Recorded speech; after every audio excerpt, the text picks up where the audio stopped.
Chapter 33 Thorn Scale. The fourth level, Dread's Keep. The doors closed behind the group with a loud reverberating crash, and Crinan watched as the impact shook dust free from the ceiling. The room they stepped into was well lit by firelight. Elegant chandeliers hung from the ceiling, braziers lined the floor, and sconces held torches along the pillars to Crinan's left and right. A crimson-trimmed gold carpet was on the ground, and Crinan saw that it seemed to have been laid over a long series of steps that led upward to a large throne nearly 1,000 feet away. The throne was empty, but the gigantic fireplace behind it roared with life. "I wasn't expecting this," Edmund murmured as the group took in their surroundings. "I thought we were going to step into more darkness." Demian finished Edmund's sentence. Edmund looked at Demian and nodded his head. "Yes, exactly." "Light is better than dark, right?" Dolly asked, her voice a bit nervous. "I mean, it's better to see than not. I don't know," Malinka replied. "I saw things back there that I wish I hadn't." "I'd rather see what kills me," Crinan added, thinking back to the moment of his death. He remembered the darkness of the forest around him, the piercing pain of the spear digging through his gut. Dying in the dark isn't fun. Crinan stepped forward, sword in hand, and started ascending the steps. He kept an eye on his surroundings, watching to make sure that nothing jumped out at them. Demian and Edmund followed on his right and left, a few steps back, and Malinka was directly behind them. Dolly stayed behind, knowing that she was of no help if a fight broke out. "So, you think this place is—" Demian whispered over to Crinan as he readied his sword. "You know, that Thornscale guy's throne room." "Who else's would it be?" Crinan asked, shooting Demian a glare. "That's a dump." Malinka leaned forward and flicked Crinan's ear, and he stopped speaking mid-sentence. "Ow!" Crinan yelped. He looked back at Malinka, and she opened her eyes wide at him, giving him a serious stink eye. Crinan got the hint and looked back over at Demian. "I mean, yeah, probably." Crinan vigorously rubbed his ear with his free hand, and Demian grinned. "So, you think he's just in the bathroom or something?" Demian asked. "Maybe grabbing a sandwich." "That's probably it," Edmund chuckled. "What do you think he enjoys more?" Demian continued. "Turkey or the tortured souls of the damned?" "I took him for a BLT kind of guy myself," Edmund said. The two knights laughed with each other, and even Malinka let out a little chuckle. Crinan just shook his head as he continued moving toward the throne. "So, 500 steps, and then what?" Demian commented. "It doesn't look like he's on the throne, unless he's really tiny, which, based on my recollection of the demon, he's not." 500 steps, and then we see what happens, Demian," Malinka snapped. "By the brothers, I don't remember you talking this much." "Look, I'm nervous, sis," Demian said in defense. "When I get nervous, I talk. I've always been like this." "Well, try to talk a little less." Malinka sighed. "I don't want any of those long, gray-faced ghoul things showing up and biting us." "You mean ripping open our bellies and eating what's inside?" Demian corrected. "Of course that's what I mean," Malinka replied. "Get your head in the game, Demian." As if by cue, Crinan heard the sound of footfalls coming from behind him.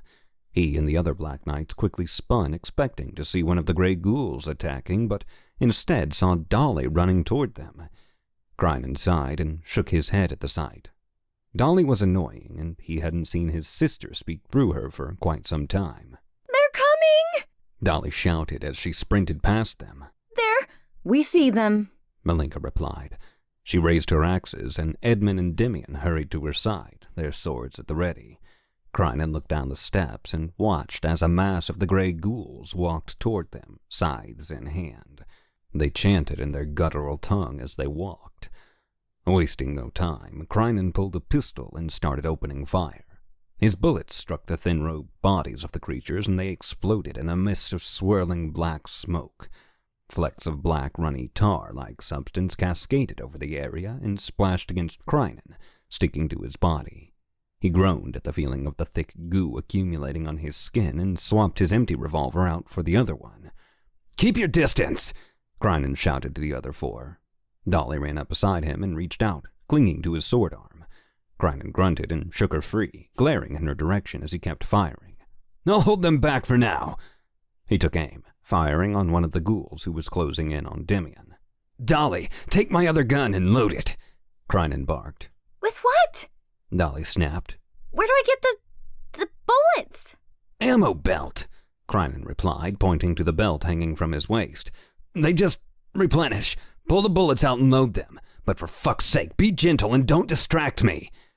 Dolly looked down at Crinan's crotch where the belt hung, and a smirk passed over her face. Crinan tried to keep his focus on aiming and firing his weapon, but in the corner of his eye he saw Dolly doing nothing and glanced over at her. "Load the weapon, Dolly!" Oh! Dolly shook her head and looked down at the revolver in her hand. Right. So, I just put the bullet in the tube? "It's called a cylinder, but yes." Crinan nodded and fired. "I need you to work quickly." Okay, but hold still, Dolly said as she reached down and pulled a bullet from Crinan's belt. You know, I usually charge for this kind of thing when I was alive. She playfully teased. "Well, you're fucking dead now. Hurry it up," Crinan snapped. "Quit playing, I'm out." He reached down and started pulling bullets from his belt to reload his weapon. The ghouls drew closer as Crinan spent a few seconds loading the revolver, but finally he flicked his wrist, snapping the cylinder back into place, and took aim on a ghoul who was almost within striking distance of Malinka. "Back it up!" Crinan shouted to the others. "They're getting close!" He fired 3 more shots and cursed as their numbers seemed to somehow grow instead of thin like he wanted them to. Cursing, he backed up further, expended his ammunition, and then traded guns with Dolly. 10 seconds! He shouted at her. "I need the gun ready in 10 seconds!" Dolly fumbled with the weapon as she awkwardly pulled rounds from Crinan's belt. She was a bit clumsy and uncoordinated, and Crinan growled as he fired the last round in his cylinder. "You have to go faster, Dolly!" he shouted as the two backed up the steps behind him. "I don't have time to wait for you. Stop playing with my dick and load the damn weapon!" I'm doing my best here, Bish! Dolly shouted back. Don't put more pressure on me! She's doing her best, Crinan. Malinka shouted back at him. Don't be a dick. Crinan snarled and shut up. He reloaded the weapon he had just spent and opened fire again. The ghouls by that point were so numerous that they had formed a semicircle around Crinan and his team. There were hundreds of them, all dressed in the same dark robes and wielding scythes. Crinan expended another cylinder and finally glanced behind them. The giant throne was only a few dozen feet away, and Crinan realized that they could go no further. "Gun!" Crinan snapped as he snatched the weapon out of Dolly's hands. He ran forward and joined the other Black Knights, sword in one hand, pistol in the other. He was prepared to make his final stand against the ghouls. This is probably it. Malinka grumbled to them all. There's just too many of them. "Don't go down easily," Edmund snarled. "Take as many as you can with you." "We're here with you, sister," Demian added. He paused as the ghouls stopped marching. They stood in a line 10 feet from the group, and Crinan watched curiously as the ghouls fell to their knees and raised their scythes into the air. He could feel the heat and a strange breeze from the gigantic fireplace blowing against his back. The ghouls' chanting intensified. It grew louder and louder, and then Crinan felt a sudden and jarring tapping on his shoulder. He turned, expecting to see Dolly, but his vision was drawn elsewhere.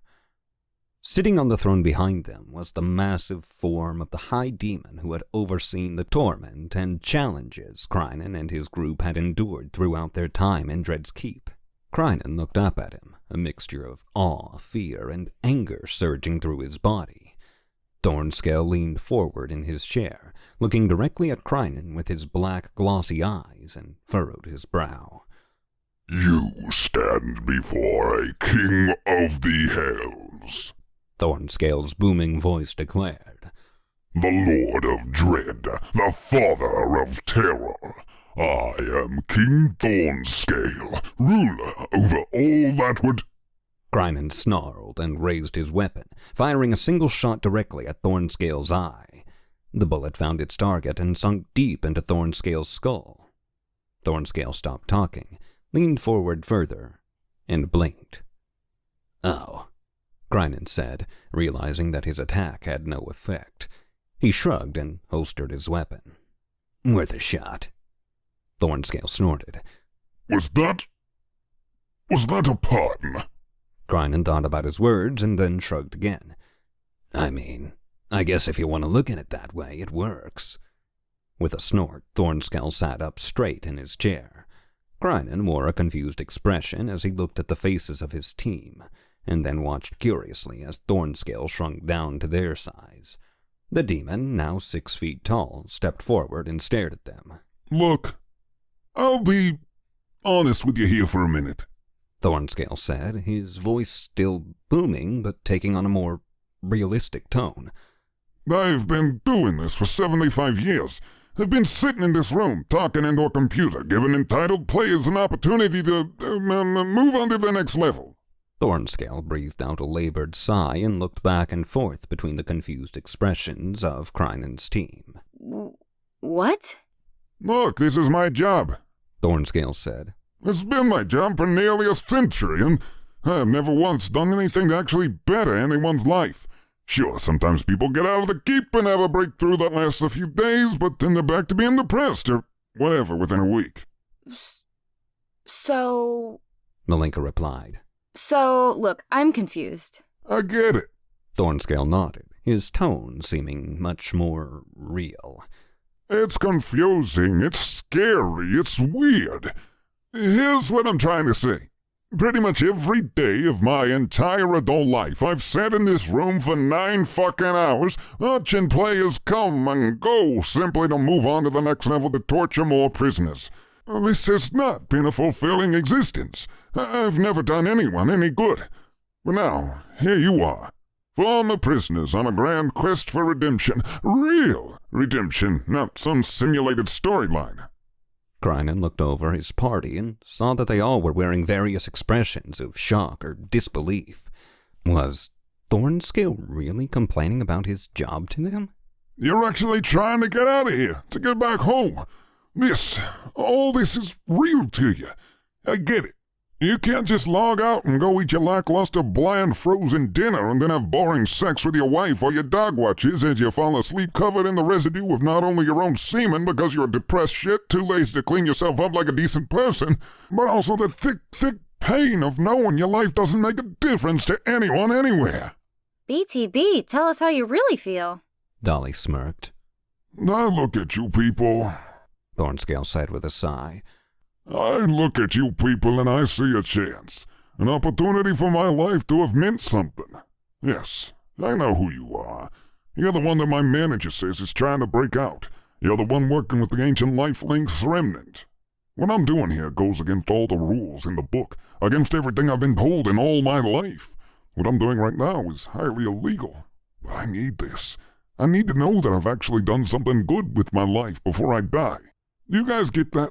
So... Malinka shook her head. Like, you're a real person? Last time I checked, computers didn't have existential crises. Dolly replied. You, dude? She stepped up to Thornscale and patted him on his back. I get you. For real. Wait, so... What the fuck? Crinan snapped. What are we doing here? Thornscale turned to Crinan. Moving you forward. We're all moving forward after this. I'm near the end of my life, so I have nothing to lose. Now, the situation isn't too complicated. I just have to be defeated in combat for the portal to open, but... Done. Without thinking, Crinan cut Thornscale off and lunged forward, driving his sword through the demon's chest. The knights and Dolly behind him all gasped, and Thornscale's eyes grew wide. Idiot! Thornscale sputtered. He fell backwards, scales ripping from his body and magma-looking blood pouring out of his chest. Whoever kills me sacrifices themselves. They have to start their journey from the first level to obtain entrance to the next. Thornscale fell to his knees, and Crinan threw his head back and looked up at the ceiling. You're fucking kidding me, Crinan sighed. He looked over at Dolly, who still held his pistol, and then over to Malinka and the knights. What? Crinan asked. What's... He looked down at his hands and saw that they were slowly vanishing. Oh, this isn't good. This is really bad. Crinan's voice faded, and everything went black. The last thing he heard was the sound of a gunshot.